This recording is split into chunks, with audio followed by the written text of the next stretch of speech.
My boyfriend ignored my miscarriage until the male EMT said, "If she were mine, I'd hold her close." He lost it.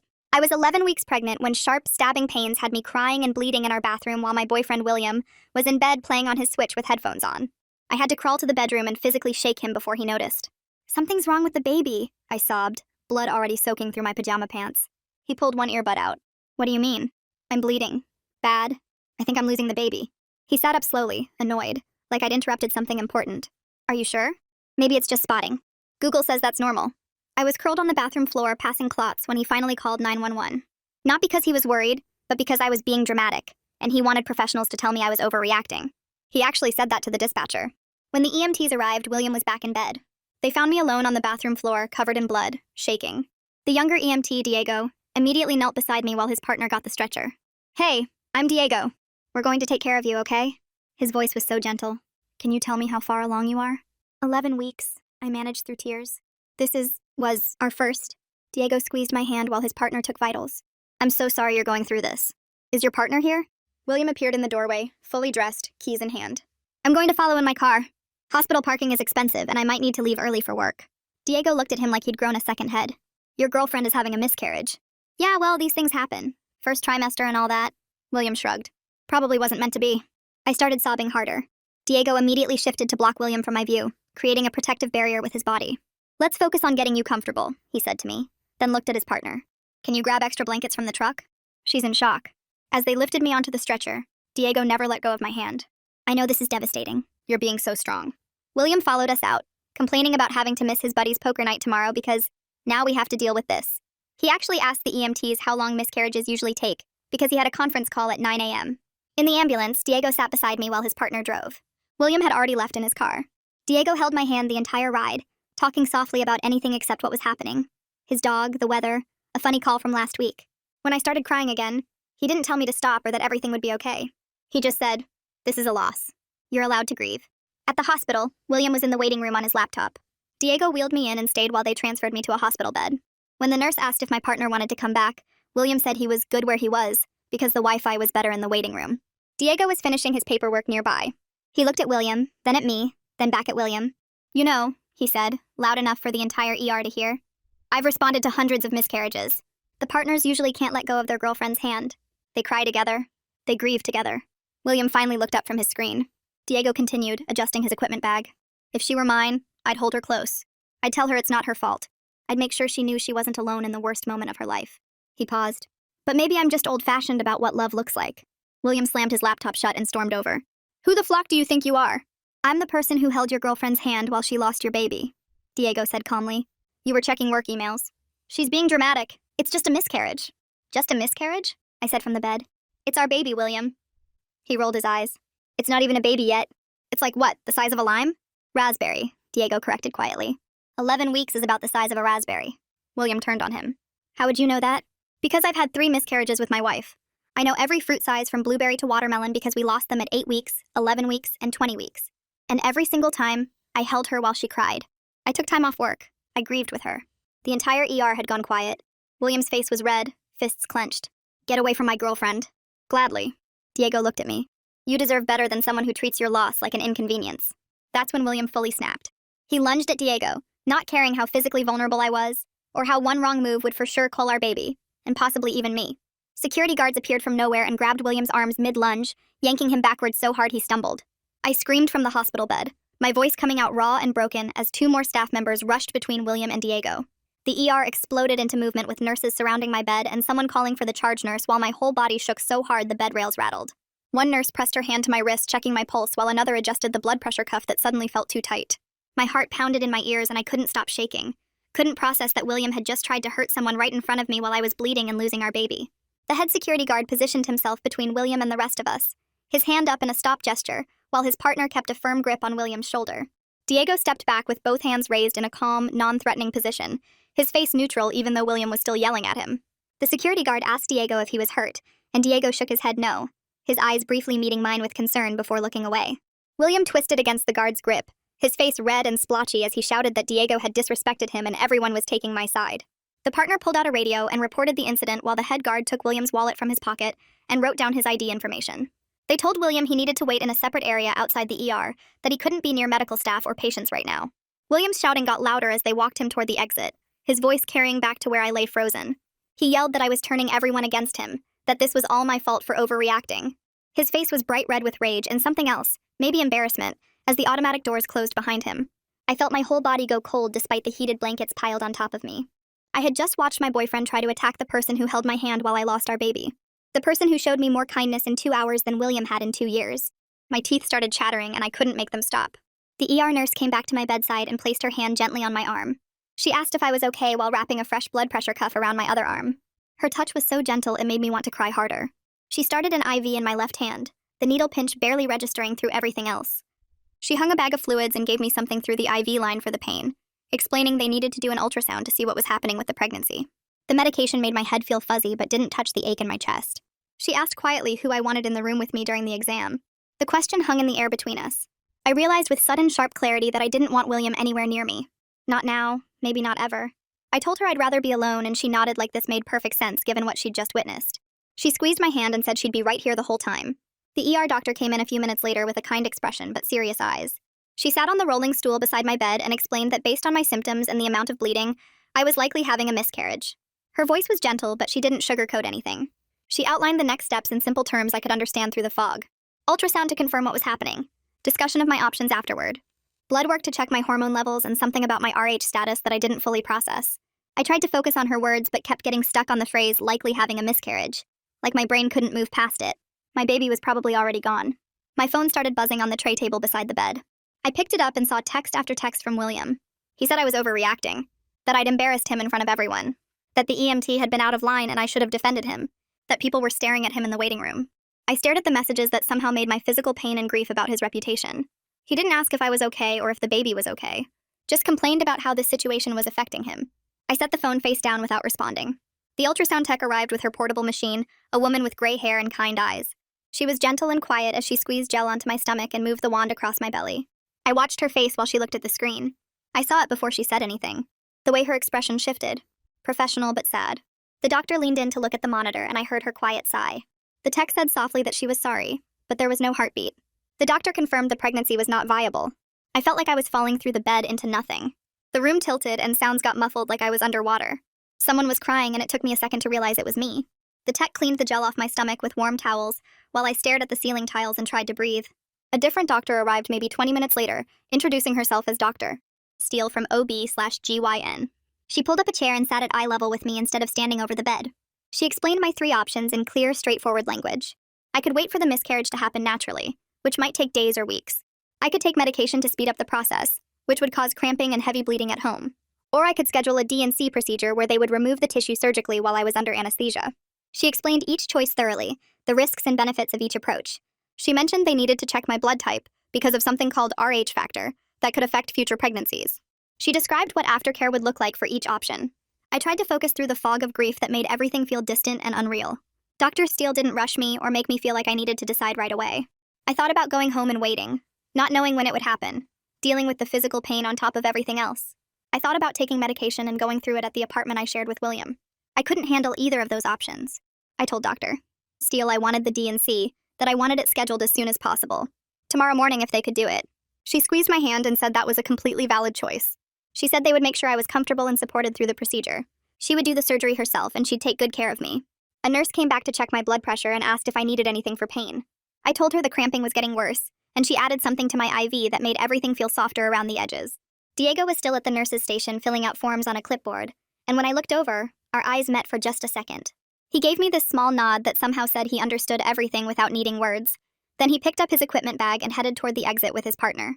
He didn't come back to the bed or try to talk to me again, just acknowledged what happened and left, and I felt grateful he knew not to make it weird or complicated. 2 security guards in Navy uniforms came to my bedside about 10 minutes later with a tablet and started asking questions about what happened with William. They typed everything into their incident report while the charge nurse stood nearby with her arms crossed. When they finished, the nurse sat on the edge of my bed and said a police officer could come take my statement if I wanted to document what William did. I felt this pull in 2 directions, wanting to protect myself but also not wanting to make everything bigger and messier. The nurse must have seen me hesitate because she said I should at least hear my options, that I didn't have to decide anything right now, but it helped to know what was possible. I told her okay, and she made a call from the phone at the nurse's station. Officer Hines showed up around 8 that evening. A tall guy, maybe in his 40s, with kind eyes and a notepad. He pulled a chair right up next to my hospital bed instead of standing over me, and he asked me to describe what happened in my own words. I told him about William lunging at Diego, about security grabbing him, about all the texts calling me dramatic. Hines wrote everything down and nodded while I talked, never making me feel stupid or like I was overreacting. He explained that William's behavior toward medical staff was taken seriously, that attacking healthcare workers was a crime, and he gave me a pamphlet about protective orders if I needed one later. He said I didn't have to do anything tonight, but I should keep the information because sometimes these situations got worse before they got better. My phone started buzzing on the tray table after Hines left. I picked it up and saw text after text from William. He said I was being dramatic for getting him in trouble. He said I embarrassed him in front of everyone by making that EMT think he was a bad boyfriend. He said the security guards treated him like a criminal when he was just defending his relationship. I stared at the messages that somehow turned his attempt to attack someone into my fault, that made his violence about my behavior. He didn't ask if I was okay or if the baby was okay or what the doctor said, just complained about how this situation made him look bad. I held the phone in my hand for a long time, reading the texts over and over, and then I turned it completely off and set it face down on the table. The D&C happened the next morning in a surgical suite with bright lights and machines that beeped. Dr. Steele was there in scrubs explaining each step before they put me under, telling me what to expect when I woke up, making sure I understood the aftercare. The anesthesiologist put something in my IV and told me to count backward from 10. I made it to 7. When I woke up in recovery, the physical pain was less sharp than before, just a deep ache and cramping, but the emotional emptiness felt huge and overwhelming. A different nurse gave me detailed aftercare instructions on printed sheets, a list of support resources including grief counseling numbers, and a card with my follow-up appointment in 2 weeks. She asked if someone was picking me up and I said yes, even though I hadn't called anyone yet. I used the hospital phone to call May instead of William. She answered on the second ring and I started crying before I could say anything. She told me she was leaving work right now and would be there in 20 minutes. When she arrived at the recovery area, she took one look at my face and just hugged me carefully, avoiding my stomach. I told her I couldn't go back to the apartment I shared with William, that I couldn't be there with him after everything that happened. She said I was staying with her as long as I needed, no discussion, and she'd already texted her roommate to set up the guest room. The nurse helped me get dressed in the clothes I'd worn 2 days ago, now wrinkled and smelling like hospital, and May held my arm while we walked slowly to her car. The first night at May's apartment, I lay in her guest room staring at the ceiling, even though the pain medication should have knocked me out. The bed was comfortable with clean sheets that smelled like lavender detergent, but I couldn't stop my brain from replaying everything. The physical cramping reminded me my body was recovering from losing a baby, from having the pregnancy surgically removed, and the silence in the room felt both safe and suffocating at the same time. I could hear May moving around in the kitchen, the quiet sounds of someone trying not to disturb me, and I felt grateful and guilty in equal measure. May made eggs and toast for breakfast, setting a plate in front of me at her small kitchen table. She suggested blocking William's number while pouring coffee, saying it casual like she was mentioning the weather. I picked up my phone and looked at the settings screen, my finger hovering over the block button, but I could only bring myself to mute his notifications instead of cutting contact completely. May didn't push or tell me I was making a mistake. She just nodded and said I'd know when I was ready, and I appreciated that she wasn't forcing me to move faster than I could handle. Officer Hines called that afternoon while I was sitting on May's couch. He explained how to document any contact from William, walking me through the process of screenshotting texts and keeping a log with dates and times. He described how to request a protective order if William's behavior continued, what evidence I'd need, what the court process looked like. I wrote down everything he said in a notebook May gave me, feeling less helpless when I had concrete steps I could take instead of just waiting to see what William would do next. My manager called around 3 asking how I was doing, and I arranged medical leave using the note Dr. Steele had given me. I tried not to cry while explaining I needed time to recover physically and emotionally, that I wasn't sure exactly how long, but at least 2 weeks to start. The manager was understanding and said, of course, take the time I needed, but then mentioned they'd have to redistribute my projects to other team members. I felt guilty for creating problems at work, even though I knew logically this wasn't my fault, that losing a baby and dealing with everything that happened wasn't something I chose. The next morning I called the number Officer Hines had given me for therapists who take my insurance. The receptionist asked what I needed help with, and I had to pause because saying it out loud made it real again. I told her I lost a pregnancy and needed someone who understood that kind of grief, plus relationship stuff. She was quiet for a second in a way that felt kind instead of awkward, then said she had an opening with Gardenia Wallace next Tuesday if that worked. I wrote down the date and time in shaky handwriting, and when I hung up, I felt like I'd done something right even though my hands were shaking. 2 hours later, my phone rang with a number I didn't recognize. Dr. Steele's office wanted to schedule my follow-up appointment for 2 weeks out. The nurse went through a list of warning signs I should watch for. Heavy bleeding that soaked through more than 1 pad an hour. Fever over 100. 4 degrees. Severe pain that didn't respond to the medication they'd given me. I grabbed the notebook May had left on the coffee table and wrote everything down, adding the appointment to my calendar app with 3 separate reminders. Having these medical checkpoints marked felt like something solid I could hold on to when everything else kept shifting under my feet. 4 days after the miscarriage, I was lying on May's couch in sweatpants when the intercom buzzed. May was in the kitchen making lunch and I heard her answer it. Her voice changed immediately, going flat and firm in a way I'd never heard before. She told someone they needed to leave. My whole body went cold because I knew it was William even before she said his name. He was demanding to talk to me, his voice coming through the speaker angry and entitled like I was being unreasonable. May repeated that I wasn't available and he needed to leave the property. She didn't yell or get emotional, just stated it like a fact. I was frozen on the couch with my heart beating, so hard I thought I might throw up.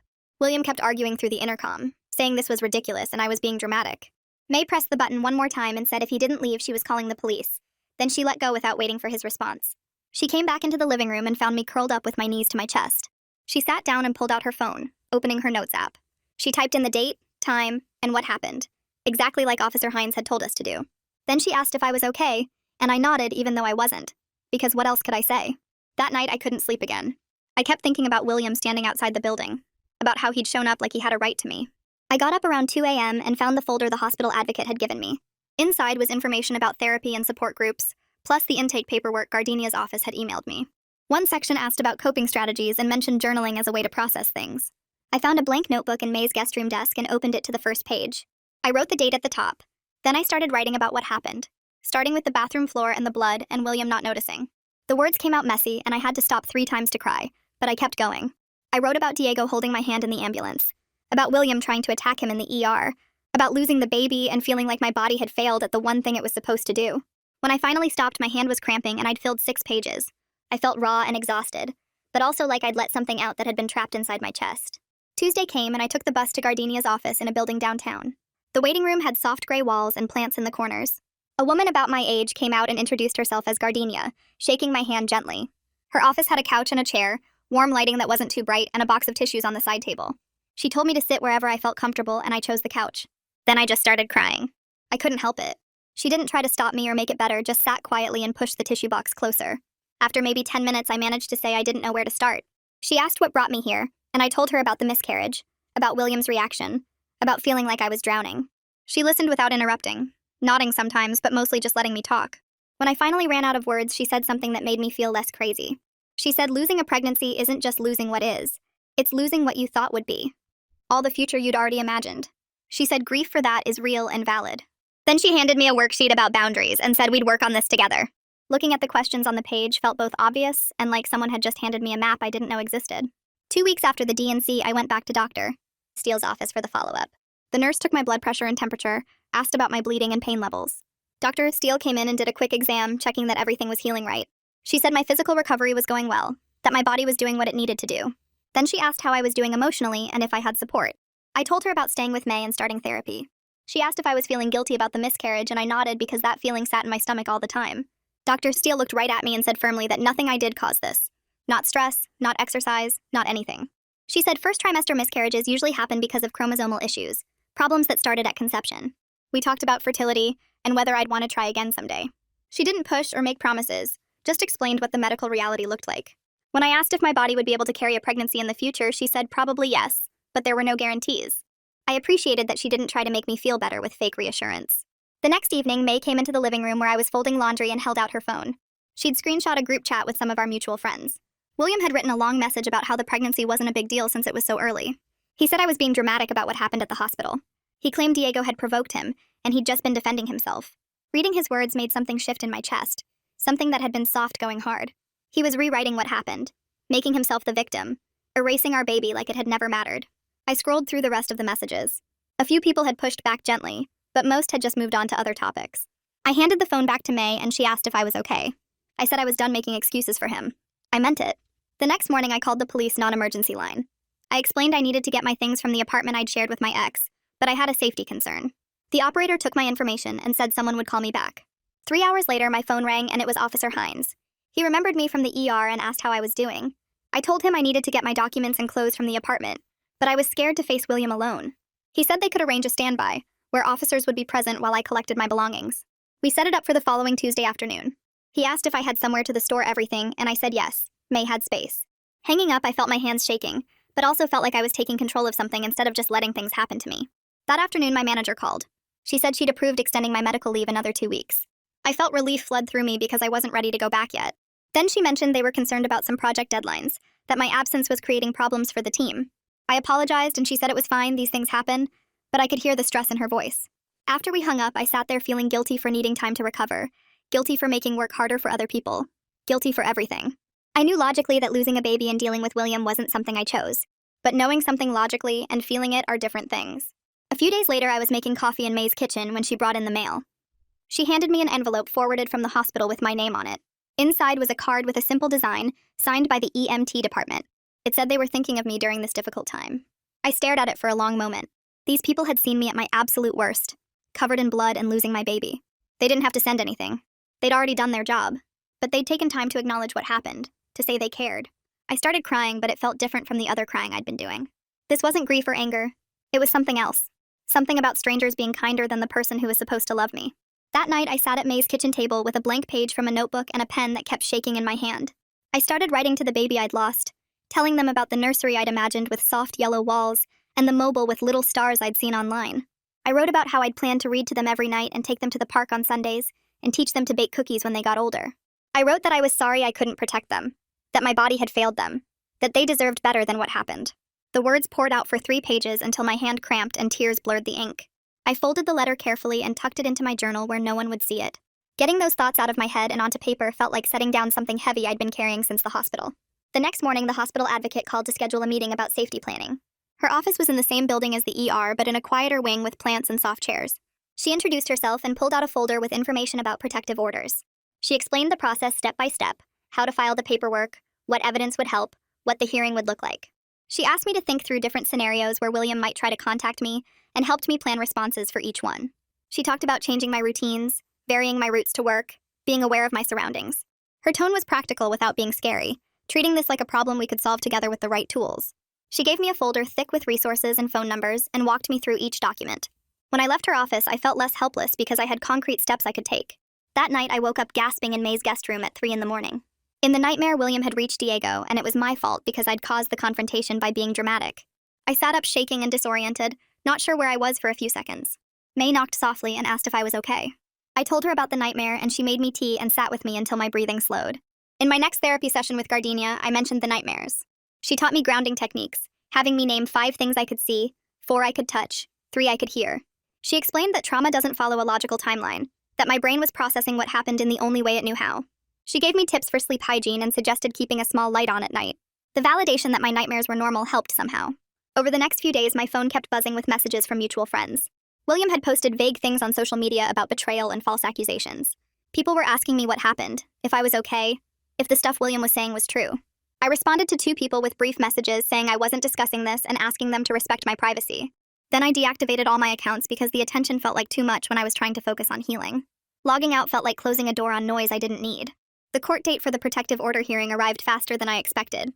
I'd spent the week before preparing paperwork with Officer Hines' help over the phone. We outlined the hospital incident, William showing up at May's building, the emails he'd sent.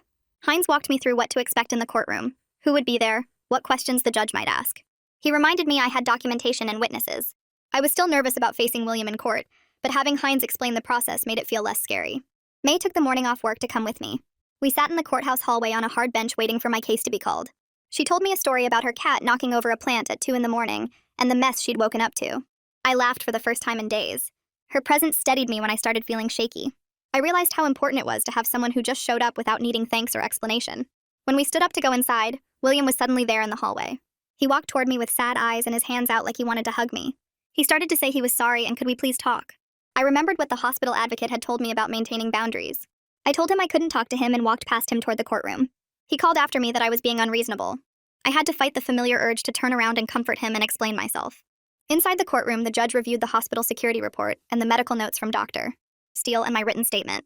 She asked me a few questions about the incidents and whether I felt unsafe. I answered as clearly as I could. William tried to interrupt twice, and the judge told him to wait his turn. After reviewing everything, she granted a 6-month protective order. William's face went bright red as the judge explained the terms, what he couldn't do, the consequences if he violated it. I felt both relief that I was protected and a weird letdown that this huge moment was over in 15 minutes. Outside the courthouse, my hands wouldn't stop shaking even though I'd gotten what I came for. May guided me to a bench in the sun where I could breathe. She didn't tell me it was over or that everything was fine. She just sat beside me while my nervous system caught up to the fact that I was safe. 3 days later, the police standby happened. 2 officers met me at the apartment William and I had shared. They waited by the door while I packed essentials into boxes and trash bags. I moved through the rooms quickly, grabbing clothes and documents and the few things that were just mine.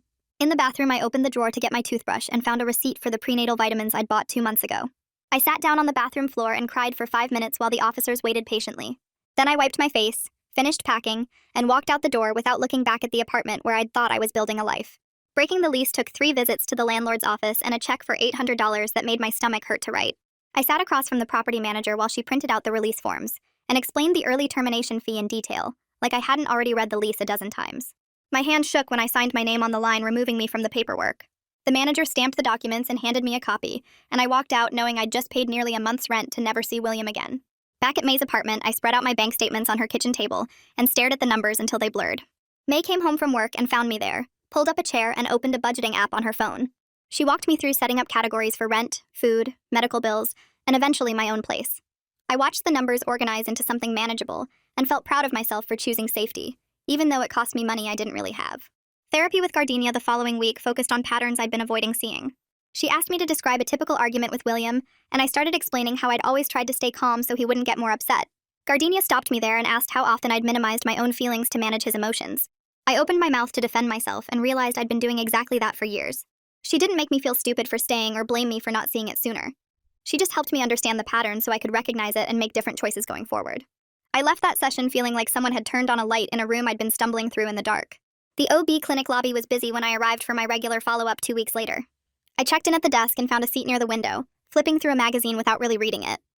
Diego walked in carrying a to-go coffee cup and stopped short when he saw me. We both hesitated for a second before I stood up and crossed the small space between us. I thanked him for the kindness the EMTs showed me that night, keeping it general and not making it weird. He smiled and said they were just doing their job, then mentioned his wife had an appointment here too, which explained why he was in the building.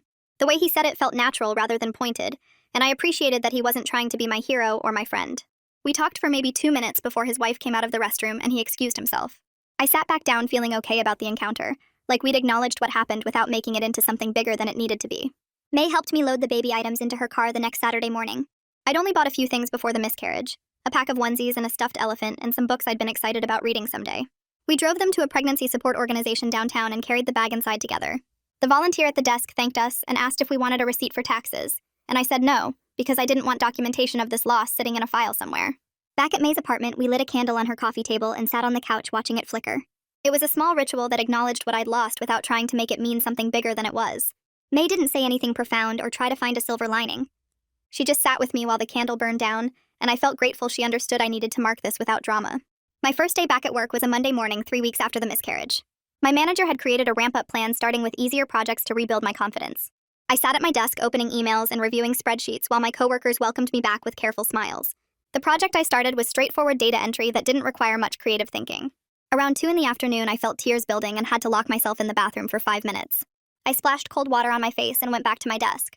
At 4 o'clock, I nearly cried again when a coworker asked how I was doing in that careful tone people use when they know something bad happened. I made it through the whole day and felt a tiny bit of normalcy returning to my routine. The email from William arrived Wednesday morning from an address I didn't recognize. He asked if we could talk and complained that the protective order was making his life difficult. My hands started shaking as I read it, but I remembered the safety plan Officer Hines had helped me create. I took a screenshot of the email without responding, opened a new message to Hines, and forwarded everything with a brief note about the violation. My heart raced while I clicked send, but I also felt proud that I'd followed the plan instead of engaging with William's manipulation. HR called me in for a meeting the next day to update my emergency contacts and discuss building security. I removed William's name from every form and added May instead. The HR representative explained they were adjusting my building access badge and that security would get William's photo so they could prevent him from entering the workplace. We walked down to the security desk together where I pulled up a photo of William on my phone. The guard made a copy and added it to their system. These practical measures made me feel slightly safer, even though I hated needing them in the first place. Gardenia noted progress in our next therapy session. She pointed out that my hypervigilance was decreasing based on what I described about sleeping better and not jumping at every sound. We talked about moving to appointments every other week instead of weekly. The progress felt fragile but real, and I was learning to trust that healing didn't have to be linear to be happening. She gave me homework about identifying my needs versus others' expectations, and I left feeling like I was building something sustainable rather than just surviving. My final OB follow-up with Dr. Steele happened on a Thursday afternoon. She did an exam and reviewed my lab results, then told me everything looked good, and there were no complications from the miscarriage. She cleared me medically while acknowledging that the emotional recovery would take longer than the physical healing. She asked if I had support for the grief piece, and when I mentioned therapy with Gardenia, she nodded and said that was exactly what she wanted to hear. She wished me well as I left, and I felt a chapter closing, even though I knew the story wasn't over. May's lease renewal notice came in the mail the following week. We were sitting on her couch when she opened it and mentioned she needed to decide about staying another year. I offered to increase my contribution to rent, signaling that I was planning to stay longer term rather than finding my own place right away. She accepted without making a big deal about it, and we joked about being roommates like we were in college again. Underneath the humor was the serious reality that she'd given me stability when I needed it most, and I was grateful to have a place where I felt safe while I figured out the rest of my life. Officer Hines called the following week while I was at May's apartment folding laundry. He explained that the prosecutor had reviewed William's case but decided not to file additional charges beyond the protective order violation warning. I felt my chest tighten with frustration as he talked, disappointed that William faced such limited consequences for everything he'd done. Hines walked me through the legal reality of what they could actually prove in court, explaining that emotional abuse and being a terrible partner weren't crimes, even though the hospital incident was documented. I appreciated his honesty instead of making false promises about justice, and I thanked him for following up personally when he didn't have to. He reminded me the protective order was still in place, and to keep documenting any violations, then wished me well before hanging up. I sat there staring at my phone for a few minutes, processing the anger and disappointment before going back to the laundry. The pregnancy loss support group met Thursday evenings at a community center across town. I drove there the next week, walking into a room with folding chairs arranged in a circle and 8 other women already seated. The facilitator introduced herself and explained the format where we'd go around sharing our stories and feelings. I listened to the first few women talk about their losses, noticing how the structure felt too formal and the sharing too prescribed for what I needed right now. When my turn came, I gave a brief version of my miscarriage without mentioning William or the ER drama, and the facilitator asked probing questions about my support system that felt invasive. After the meeting ended, I drove home knowing I wouldn't return. Individual therapy with Gardenia was working better for me, and I didn't feel guilty about that choice because I was learning that different people heal differently. I texted May that I'd tried the group, but it wasn't my thing, and she responded with a thumbs up and no pressure. I spent Saturday morning at May's kitchen table drafting a thank you note to Diego for his compassion during the worst night of my life. I wrote and rewrote it several times, trying to express gratitude without being weird or crossing boundaries. The final version was simple, thanking him for his kindness and professional care, acknowledging how much his compassion meant during a traumatic experience. I addressed it to the hospital's general feedback system, rather than trying to contact him directly, finding their online form and submitting it through proper channels. It felt important to express gratitude while respecting the boundaries he'd maintained throughout everything. I hoped he would see the feedback and know his kindness mattered, even if I never heard back. Clicking submit gave me a small sense of closure, like I'd honored something important without making it complicated. My work required CPR certification renewal, so I signed up for a public class at the community center 2 weeks later. I walked into the training room and immediately recognized Diego at the front setting up practice dummies. My stomach flipped, but I took a seat in the back row, hoping to avoid awkward interaction. During the morning break, he approached me with a friendly smile and asked how I was doing. I told him I was managing, that I had good support and was in therapy. He nodded and said he was glad to hear it, then mentioned his wife was pregnant again, which made me genuinely happy for him. I congratulated him and asked when they were due, and we chatted briefly about his excitement mixed with normal pregnancy anxiety. The conversation felt grounded in mutual respect, rather than anything complicated or charged. When the break ended, we returned to our spots, and I felt okay about the encounter, like we'd acknowledged our connection without making it into something it wasn't. My next therapy session with Gardenia focused on untangling my feelings about Diego. She helped me understand that my attraction to him was really about feeling safe and seen during trauma, not about him specifically as a person. We talked about the difference between genuine connection and trauma bonding, between real attraction and the desperate need to be rescued. She asked me to consider what Diego represented in that moment, how his basic human decency had felt like heroism, because William's cruelty was my normal. Something clicked as we discussed releasing the fantasy of being rescued, and building my own sense of security instead. I realized I'd stayed with William for so long partly because I kept hoping he'd transform into someone who cared, waiting to be saved instead of saving myself. Gardenia gave me homework about identifying moments when I'd given away my power and how to reclaim it. I left the session feeling like I'd understood something fundamental about my patterns. Apartment hunting became my focus over the next few weeks. I found a small studio closer to work, nothing fancy but clean and affordable with my own kitchen and bathroom. I used the savings I'd been keeping separate from William, plus a loan from my parents who were relieved I was finally leaving him completely. May helped me move in on a Saturday, loading her car with my belongings from her guest room, and the few things I'd retrieved from the old apartment. We made 3 trips, carrying boxes up 2 flights of stairs and arranging furniture in the tiny space. Having my own place with locks only I controlled felt like reclaiming something essential about myself. May ordered pizza for dinner, and we sat on my new floor eating from the box, joking about my minimalist setup. After she left, I stood in the middle of my empty studio and felt proud of myself for getting here. Closing the joint bank account with William required one last interaction through email. I logged in and saw we had one final shared bill to pay, then drafted a message about splitting it and closing everything. William responded with a dispute about who owed what, claiming I'd used more utilities the last month, which was ridiculous since I'd moved out. We went back and forth through terse emails for 2 days before I just paid the extra $20 myself to be done with it. The annoyance of dealing with financial loose ends was nothing compared to the relief of finally being financially separate. I transferred my half of the remaining balance, closed my access to the account, and deleted all his payment apps from my phone. Seeing those apps disappear from my screen felt like erasing another connection between us. I reactivated my social media accounts after 2 months of being offline, but I set much tighter privacy settings and made a clear policy about not discussing the miscarriage or breakup publicly. A few people immediately messaged asking what happened with William and if I was okay. I declined to answer the intrusive questions with a simple response that I was handling things privately. Some people pushed harder, wanting details or offering unsolicited advice, and I was surprised by how okay I was with disappointing their curiosity. I unfollowed anyone who made me feel obligated to explain myself and kept my feed limited to close friends and family. Being back online felt manageable now that I'd learned to protect my boundaries even in digital spaces. The date circled on my calendar arrived in early summer. It would have been my due date, the day I would have met my baby if everything had gone differently. I took the day off work without explaining why, just marking it as personal time. I spent the morning alone in my studio, lighting the same candle I'd used before, and reading the letter I'd written to the baby months ago. I let myself cry without trying to stop or analyze it, just sitting on my floor grieving what I'd lost. May texted around lunch to check on me but didn't hover or demand details, just sent a heart emoji and said she was around if I needed anything. I appreciated having space to grieve in my own way, to mark this private milestone without performance or explanation. By evening, I felt emptied out but also lighter, like I'd honored something important. My first major project since returning to work wrapped up the following week. I'd been slowly rebuilding my confidence and workload, and this project felt like proof I could handle my job again.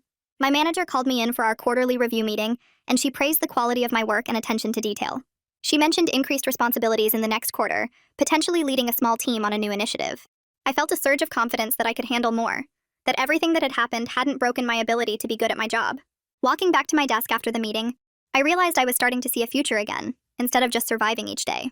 A thick envelope arrived at my studio apartment 3 weeks later, with a law firm's return address, and I opened it standing in my kitchen to find a typed letter from William's lawyer. The apology was brief and formal, stating that William regretted the incident at the hospital and acknowledged his behavior was inappropriate during a difficult time. I read it twice looking for anything that felt genuine, but the language was clearly drafted by his attorney to satisfy the protective order requirements rather than coming from any real remorse. The letter mentioned nothing about the baby we lost or the months of emotional neglect that led up to that night. I folded it back into the envelope and filed it in the folder with all the legal documents, feeling nothing except maybe relief that I didn't feel obligated to respond. Gardenia had talked with me about how forgiveness isn't something I owe anyone, especially not someone who hurt me, and then apologized only because a judge made him. I closed the file drawer and went back to making dinner, surprised by how little the letter affected me compared to how much William's opinion used to matter. May mentioned over lunch the following week that her coworker had a friend who was recently single and wondering if I'd be interested in meeting for coffee. I felt my stomach tighten with anxiety, but also curiosity about whether I was ready to even think about dating again. May was careful not to push, saying it would just be casual and low pressure, maybe just a chance to practice talking to someone new. I agreed mostly because I trusted May's judgment and figured I could handle one coffee without it meaning anything serious. The guy's name was Jason, and we met at a cafe near the park on a Saturday afternoon, sitting outside at a small table. He was nice enough and we talked about work and hobbies and the city, but I kept noticing how I wasn't nervous or excited, just going through the motions of polite conversation.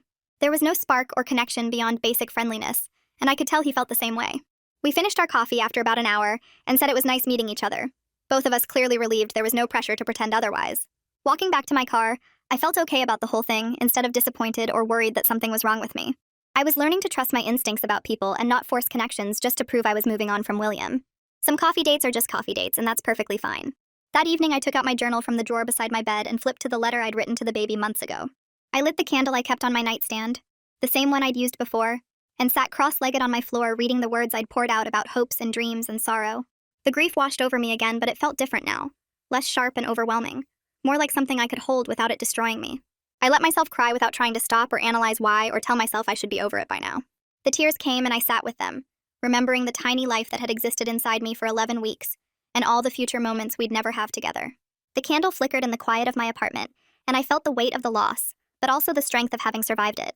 The grief hadn't disappeared and probably never would completely, but it had changed shape into something I could carry alongside the rest of my life, instead of something that crushed me under its weight. I closed the journal and blew out the candle, feeling emptied out but also somehow lighter. 6 months after that terrible night in the ER, I was sitting in my own apartment on a Friday evening with my laptop open, finishing up some work emails. The protective order against William was still in place with 4 months remaining, and I hadn't heard from him since his lawyer's letter.